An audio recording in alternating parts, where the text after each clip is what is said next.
Over the past several seasons, we've told the stories of children who couldn't read and the families and teachers who tried to help them inside systems that weren't built to succeed. We listened to the pain, we traced the history, we followed the science, and one truth kept rising to the surface. This is not a mystery, and it's no longer a debate. Reading failure harms children first, but responsibility does not stop there. In Season 4 of My Child Can't Read, A Heartland Crisis, we widen the lens to examine the state of literacy in Kansas and across America. This season begins with harm, the lived reality of children and families, and follows it upward through classrooms, policy, and institutions. Because when the evidence is clear, when solutions are proven, neutrality disappears. This is a season about what happens next, about the difference between knowing what works and taking responsibility for it. Welcome to Season 4, The State of Literacy.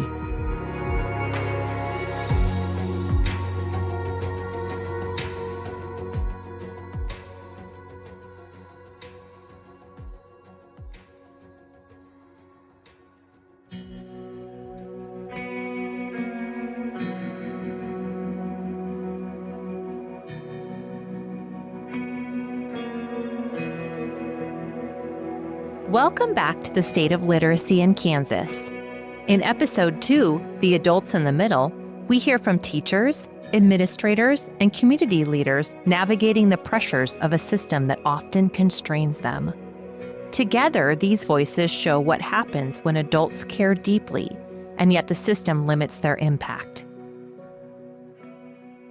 Adults Care, Teachers on the Front Lines. My name is Neal Zoglmann. I'm a middle school reading special education teacher from South Central Kansas. This is my third year in the classroom, and then prior to that, I did 3 years at the Center for Reading at Pitt State. Wow. Loved it there. So do you work with Dr. David Herford then? That's who I worked for, yeah. I consider him my science of reading mentor. That's really how I discovered the science of reading, because we know that higher ed has not always been the most consistent about teaching evidence-based reading instruction, and so I kind of was unlearning everything I was learning. Dr. Herford was completely helping me rewrite what I was being taught, essentially. So I was being taught things that I now know are outdated. Like, you know, I graduated in 2023 with my undergrad. Okay. And we did the Fontes and Pinnell. We did the leveled readers. We did the running records. I mean, I almost failed my intermediate ELA practicum because I couldn't place my kid. Because I did the word list, and if you don't know what that is, I envy you. I did my word list, and it said, you need to start at level J. And I'm like, okay, here's level J, kiddo, like, let's go. And then zoomed through level J. And then I'm like, level K, zoomed through it. I'm like, we're sitting at level R 3 weeks later. And it's like, buddy, you got to write a lesson plan, teach a lesson, or else you're not going to be able to pass this class. So I just had to wing something because... You know, it wasn't an evidence-based practice for identifying areas of weakness. You know, I still to this day don't know what that kid actually struggled with because I wrote a generic lesson based off a grade level standard. And what I was being taught was not what I was doing at the Center for Reading. It wasn't what I was being taught by Dr. Herford. You know, I think I spent more time in his office than I spent in my advisor's office, just unlearning and learning all of these great things. Neal entered the classroom with good intentions, but his training hadn't prepared him for the most vulnerable learners. The tools he received didn't match the needs in the room. I'm Michelle Schmidt, and I have taught for 34 years. I am the Title I teacher now at Skyline, and that's the last 3 years, so I spent 31 years in the regular classroom. And now I do AP with kids all day. I tell my principal all the time, I have the best job in the school. I really do. When you know better, you do better. Yeah. We know better. So we better do better. This is where lives are changed. And we're seeing it. You know, we're seeing where kids were failing, you know, kind of, I don't know, depressed, you know, to kids who are walking down the hall and they're talking to other people and, they're happy. And you're like, wow, that's not who I knew in third grade. This has made a difference, not just academically, but socially, and just their self-confidence, their self-worth has just gone up. Kindergarten teacher Joyce Tiemanson describes herself as a victim of whole language and the teachings of Fountas and Pinnell, still being widely taught to recent teacher graduates like Neal Zoglmann. She reflects on how whole language methods failed her struggling students. We weren't taught that there were different stages that, kids had to go through to learn reading, that, rhyming is huge in the beginning process of reading, or syllables or sound manipulation. We weren't taught that. We weren't taught to sit down and tell kids, you've got to take the sounds and put them together. With whole language, you were taught, look at the picture. What sound does it start with? What word do you think would make sense there? So then you think about the students that you had, and there were those students that got it no matter what, and then there were those students who didn't. And I think about them and I think, oh wow, what damage did I do to those poor children who didn't get it, and who I wasn't giving those key skills to make better readers. So you have a little bit of regret that I didn't do it the right way. So yeah, definitely some things that we missed out on in our teaching education.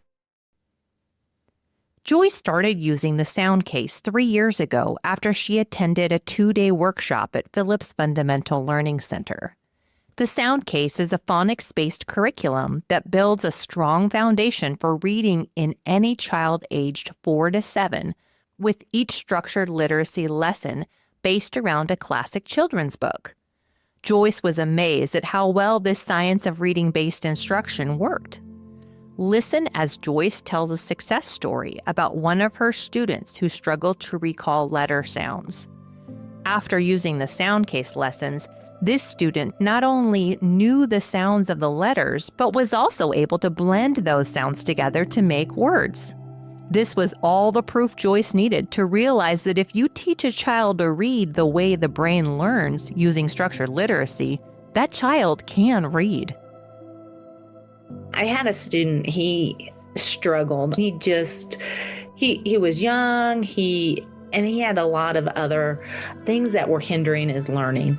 And we were doing some blending of sounds, and I was calling on students to blend sounds together, and he raised his hand, and I thought, we'll let him try. We'll help him through. And he blended them, and I was dumbfounded because he was that student that struggled on just recalling the sounds. And so for him to be able to put it together to make a word was unbelievable. And it was like, wow. Okay, it's starting to make sense for him. And he could blend the sounds that he knew, and he could say the word. He could figure it out. If he didn't, exciting. It was. And he'd get excited and I'd get excited, because for a student that struggled as much as he did, that was a aha. This strategy really works, not just for the high or the mediums, but it's also working for those struggling students, and how important it is just to go with them where they're at and meet their needs. And that was my aha moment. This is doing what it needs to do. Even when teachers care, gaps in their preparation leave some children behind. Adults care, but caring alone isn't enough. Adults learn, training, and the structural barriers. My name is Dana Hensley. I have a bachelor's degree in secondary education with an emphasis in English and speech, and then I have a master's in curriculum and instruction. Back when I went to college, you really had to be a nurse or a teacher if you were a woman. So I joined the Department of Education at KU and found a home. I knew that that really was going to be a calling. Dana was an educator for many years and met Janine Phillips at Collegiate during her years as principal there. For Dana, it was a godsend because her son Chad was diagnosed with dyslexia, and she had a support network through Janine's presence at Collegiate. Otherwise, Chad would not have learned to read, write, and spell. I think the thing that has really surprised me the most and has been the most frustrating is the National Institute of Health did a deep dive into learning disabilities in the 1960s. We learned how to teach these kids how to read. And unfortunately, the education establishment just hasn't wedded themselves to that method. And consequently, we have so many children suffering because they can't read. And we all know that that lack of reading is a pipeline to prison. It leads to so many mental health problems. It leads to suicide. And they just so often can't be productive members of society, but could be if they just learned to read. Now, looking back, what do you wish you'd known then about reading instruction and dyslexia? Well, I just wish that I would have known the art of the science of reading, and I could have helped Chad a whole lot more. But again, I was so fortunate to have Janine and the teachers at Collegiate who had drunk the Kool-Aid and knew what to do with him. Yeah, very much so. Yeah. It makes me think even about now, we're still in this place of, I would call deficit. Yeah. We're in a crisis. Very true. Right. And our state is trying, and we've got letters that's come to a lot of different school districts. And then we've got these other avenues teachers can take by 2028 Right. in order to get the seal of literacy. But even if you know it, how do we apply it? Correct. And so that whole piece Yeah. is like, Yeah. come on, don't just drink the Kool-Aid, use it, Exactly. But how? But they How? don't often know how. And, Yeah. it's not the teacher's faults because they are dedicated and really want their children to succeed. Yeah. But they just don't have the tools to know how to put it into place. They don't know what to do Monday morning. Yeah. They may understand the philosophy behind it better after some of these courses, but they don't know how to apply it. Yeah. Yeah. Which makes my heart go out to them. Dana's story reveals something many teachers quietly admit. They may understand the science of reading in theory, but knowing something and implementing it inside a school system are two very different things. And sometimes the gap begins much earlier in the way teachers themselves are prepared. And I remember saying to my advisor, it's not just bad that this course is a part of the reading specialist program. What's almost worse to me is that it's now being required to be a part of the SPED program, because between reading specialists and SPED, we work with some of the most vulnerable learners, the most vulnerable readers, and we are not preparing SPED teachers correctly. We're not preparing intervention staff correctly. Jamie Alford.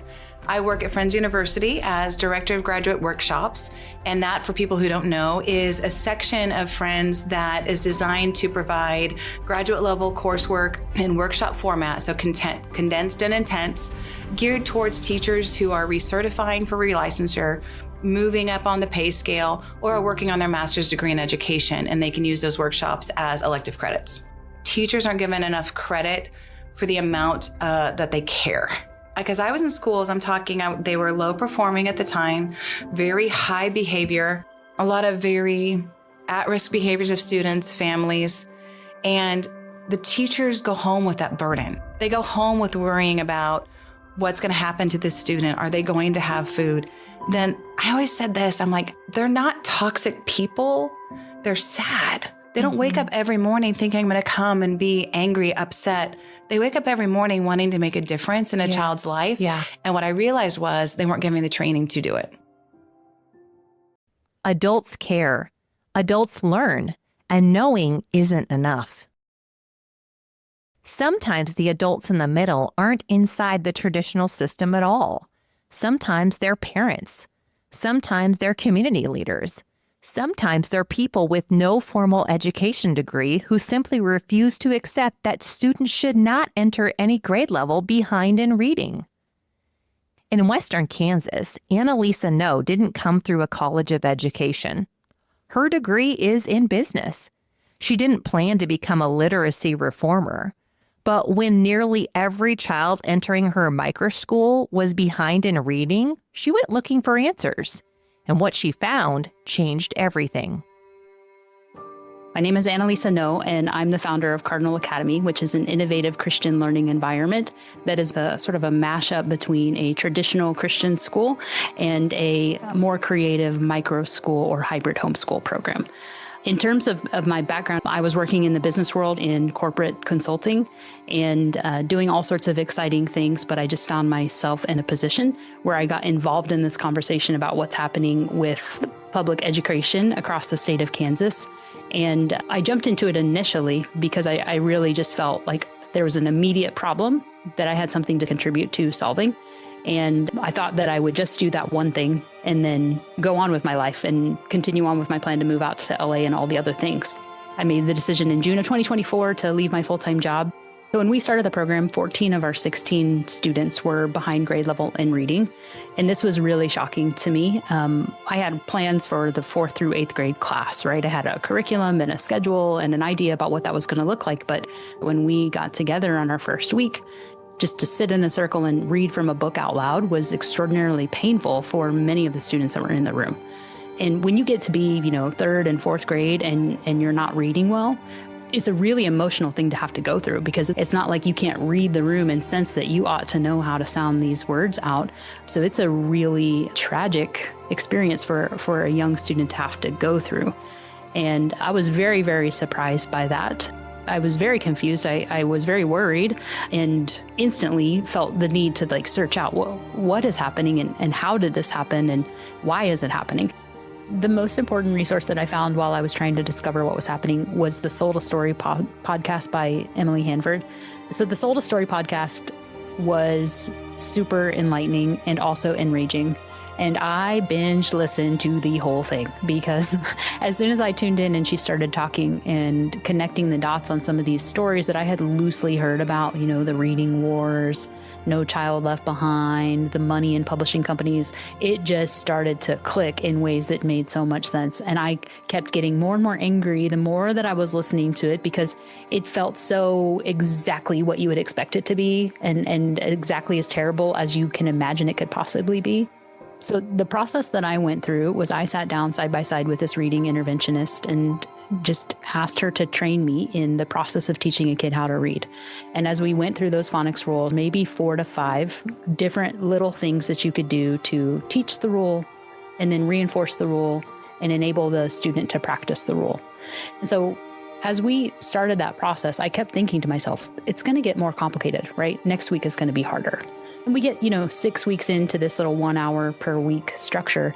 And she's like, okay, and now you've gone through all of the phonics rules. And so this is the majority of the instruction. You might have to go back to some of these at some point if a student doesn't get it. Some of these might need reinforcement. And it might take students a while before it really cements in the brain. I'm like, but this is it. That's it.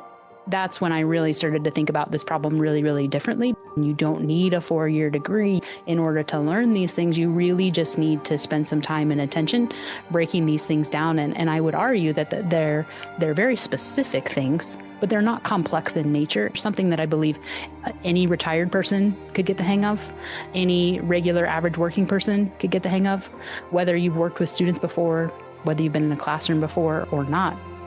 And so, the idea that a school would just continue to pass someone up and through and hope that it works itself out it's a tragedy. Mm-hmm. It's a huge, huge tragedy.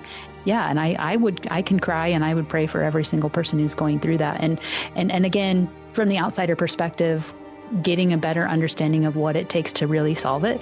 For those older learners who didn't have any other learning deficiencies, within 12 weeks, their life was changed. 12 weeks, 20 to 30 minutes per day, the trajectory of those students' lives are absolutely turned around. Behavior issues, no longer. Family issues, everything's changed. The entire dynamic has changed because the child isn't screaming, fighting, hiding, running, crying. And the 12-week hypothesis may or may not prove to be true for the younger learner, 5, 6, 7. But certainly if you have someone who's 8, 9, 10, heaven forbid, 11, 12, who's still struggling, when we sit down with those learners and we give them the same type of instruction, the light bulbs are instant. Like many parents and educators across the country, Annalisa found herself listening late at night to a podcast that would shake the foundations of how reading had been taught for decades. Emily Hanford's investigative series, Sold a Story podcast, exposed the disconnect between reading research and classroom practice. And for Annalisa, it was the beginning of action. Annalisa's story isn't about rebellion, it's about urgency. If a non-traditionally trained adult can learn the mechanics of reading instruction in weeks, what does that say about how long we've made this process for teachers? Adults care, adults learn, adults outside the system act. And yet, inside traditional systems, implementation still stalls. Adults try, teacher agency under pressure. But inside traditional school systems, teachers often don't have the same freedom to change course, even when they know something isn't working. Former administrator Bunny Hill saw this tension firsthand. Hi, my name is Bunny Hill, and I'm a 45-year teacher and educator, and happy to be here. I would give anything to go back to the beginning of my career with the knowledge I have now. Because I know the names of the kids that I would have been able to change their lives, and I wasn't. Mm-hmm. I didn't get it. In fact, I saw somebody at a cocktail party one night, and she said, I asked how her son was doing. He was someone who ended up not staying at collegiate. Okay. And she said, I know that you thought he was dumb, but he's an engineer now. And I thought, I never thought he was dumb, but that's clearly the way it felt to the child and the parent when they weren't successful in my room, in my classroom. So I'd love to go back and fix that. Yeah. Because that would, of course, not have been what I was trying to do. Well, then there's that whole thing with teachers and I didn't know what I didn't know, and then having to move on with grace and you still change. You taught me what I didn't know, but by the time that Janine was at the school and that we were beginning to learn, and I was beginning to learn other things, I was already in an administrative position by that time. Okay. So I could make changes without, if collegiate's not a public school, nobody has to agree. Mm-hmm. We just decide overnight, we want to do this, we want to do that. I'm going to have the teachers do this if I'm the principal. Nobody is telling us not to. And that's one of the beauties of being in a school like this one or collegiate. And I loved it from the day I got to school. Nobody told me what to do in class. I had the books, but nobody said you have to be on page 76 today. Right. Nobody said you have to do it this way. Uh-huh. And so depending on the kids I had, I could do it the way it worked from the beginning. So by the time I was an administrator, if there was a better idea, I could show up tomorrow at the faculty meeting and say, we're going to try this. And we did. Not like it was easy, but as people began to see that it worked and embraced it, then we began to institutionalize some of the things that we knew were the best practices to be using, now that we knew something more. Well, there's this bureaucracy piece. You're supposed to be on page 72 today. That is the truth. Lockstep. You're not supposed to take to divert into this question that John had yesterday that everybody got interested in. You've got to be on 75. And so the structure's set, and it's hard to break that. Yeah. Even if you have a young teacher with great ideas. Yeah. Whose voice you actually should probably want to hear, because that's the only voice that represents the kids in her classroom. Only person who has eyes on those children and who could say, they're not learning. Yeah. I need to try something different. What are the next 3 different things I should try so they will learn? Yeah. That should always be the question for every teacher, but when the structure's set up so that isn't the way it works, years go by and it doesn't get changed. So you're finding need in reading, you write a goal for that need, that specific need. If a child can't comprehend, you need to be assessing down. So you need to be looking, ooh, can they read fluently? Ooh, they weren't very accurate on that fluency measure. Can they decode? Uh-oh, cannot decode. I probably shouldn't write them a comprehension goal because the area of need is decoding. I need to be teaching them to decode the words so that then they can eventually become more automatic, so they can eventually comprehend what they're reading. They don't get diagnosed till they're 8 or 9, which we didn't follow through with that because I already knew he had the issues. After doing the research, I had told my husband if he can't process what he's hearing, he's not going to be able to learn to read in a traditional school setting. And you have to be able to read to do every single subject. And I was not going to put him in a situation where he was going to fail. I also did not want to put him in a situation where he was trying to learn one way and it wasn't working. So he's frustrated all day. And then he comes home and goes to a tutor. I think a lot of parents just didn't have the funds in order to help their children if they figured out that they needed some help. I think a lot of parents want to live in denial, and you've got to push yourself through that in order to help your kids. A lot of times the children that do get help are the parents that have the money to do that. And it significantly upsets me that you shouldn't have to have money to be able to learn to read. I believe that to my core, like so much I could start crying right now. Like I just really, really believe that. Sometimes the adults in the middle try to solve the problem themselves. Teachers search for better methods, parents advocate, and occasionally a community steps in to fund a solution. Adults fund and implement the Downing Project. In Wichita Public Schools, USD 259, reading scores at several elementary schools had flatlined. Teachers were progress monitoring. They were reteaching. They were using leveled readers and phonics programs already in place. And still, some students were making zero growth. So, the community stepped in. Local philanthropist and business owner Barry Downing funded a structured literacy pilot, the Alphabetic Phonics Program, in multiple USD 259 elementary schools. It cost the district nothing. Language specialists from the Phillips Fundamental Learning Center came in to teach students who were not responding to traditional instruction. It's about kids. So I felt like this project was that. So I'm gonna say that from the get-go. So it actually started when I was assistant principal. And from my understanding at that time, because it literally was like, came in as like, yeah, they're gonna come in and they're gonna put these walls up in these buildings, and these dyslexia teachers are gonna come in and work with our low performing kids. And in those days, sometimes things would happen in a rush in the district, and you didn't get a lot of background information before it came out. It was just like, is this coming next week? Now, I knew we had low reading test scores. So I was like, yay, sounds good. What's this? Don't know what it is, but I'm going to trust. We have a lot of kids that just flatlined because now we had more data, right? So now we had data processes, we had progress checks, we had all these things. And we're like, this isn't working. I'm like, okay, we go and we analyze the data, and we're sitting in there and we go back and we reteach, we scaffold learning, we're doing this. Okay, we're doing this leveled reader, and we're doing this phonics program. And these kids flatline, not even barely moving. To which you're like, hey, if you're barely moving, we're making some progress. Yeah. Flatline, we're making zero, not working. And then I felt a push for a lot of people wanting to put people in special ed. And I'm like, I don't know. I just feel like we're not doing something that's not working for them. Serving the same children with the same goal, not separate goals, same goal, helping kids.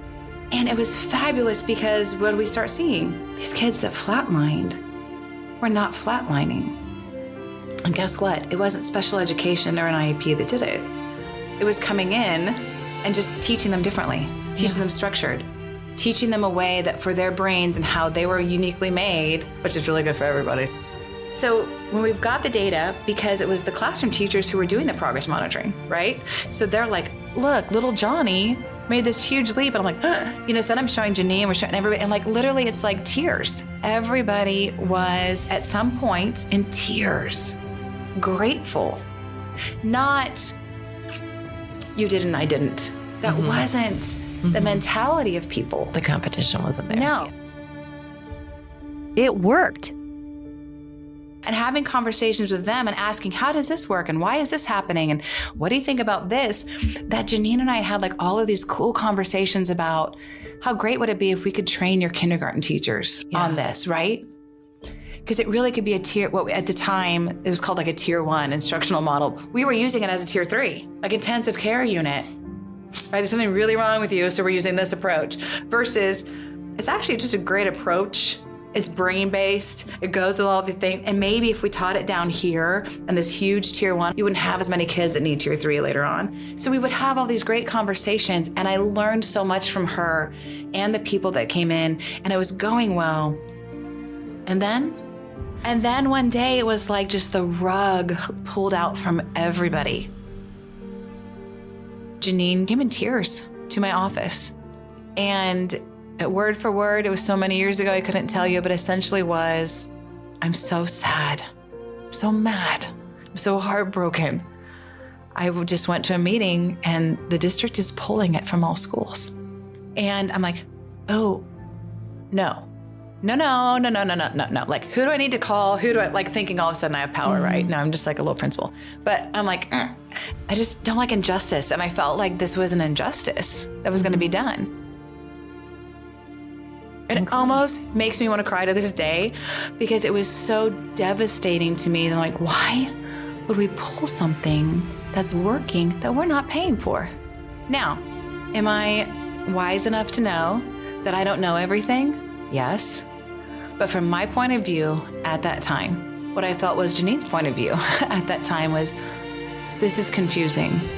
Why would we pull something that's working in a school that's a turnaround school that is getting like states coming in to look at things like it's working? It's gonna be worked up now because I can almost see the faces of some little kids that are just like so excited because they can now read like a little book. Yeah. Because you know what kids know when they can't read? Kids know when they're going out to a special teacher. Kids know when everyone else is reading what's on the board and reading the thing and they're staring and it makes no sense. They feel I'm stupid. You're not stupid. You're just wired differently. Like God just made you this fabulous person you are. And you're a square peg in a round hole at the school, but we gave them their space. You're not different. We're all going different places. This is just the new place you're going. You're great at art. Okay, so now you go get help with this. This person can't draw a stick figure, and they would kind of chuckle. And I'm like, so stop. Let's just go. And now it's taken, and it's gone. And then one day, it just was all pulled. And why? So we'll never know what was the reason behind that? But as we all know, if we don't have that push from above, we can't do it. And that's what's really frustrating too, to have the taste of something that works so well and to have conversations of how can we support teachers? Adults care. Adults learn. Adults try. Adults fund. Adults implement. And still, the system can stop it. Moral escalation and responsibility ladder. If teachers care, if principals advocate, if communities fund solutions, and children are still left behind, then who is actually holding the power?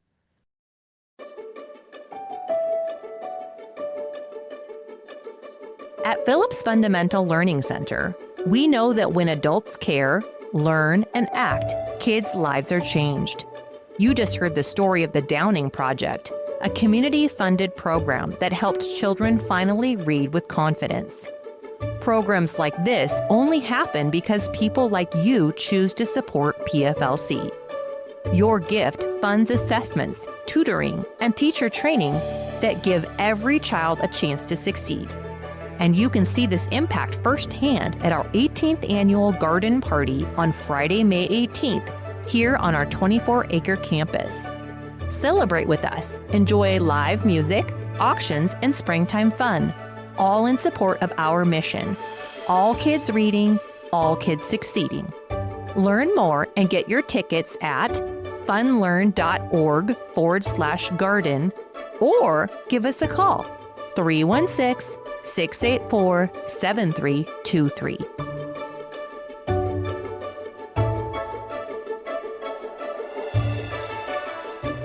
Thanks for listening to My Child Can't Read, a Heartland Crisis. If today's episode resonated with you, if you saw yourself, your child, or your classroom in these stories, you're not alone.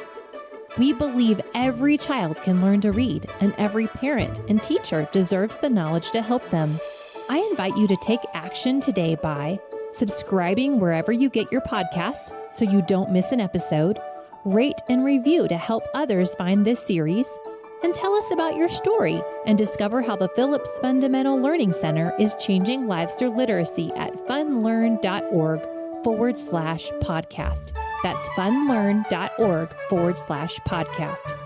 And share this show with a friend, teacher, or fellow parent who needs to hear it.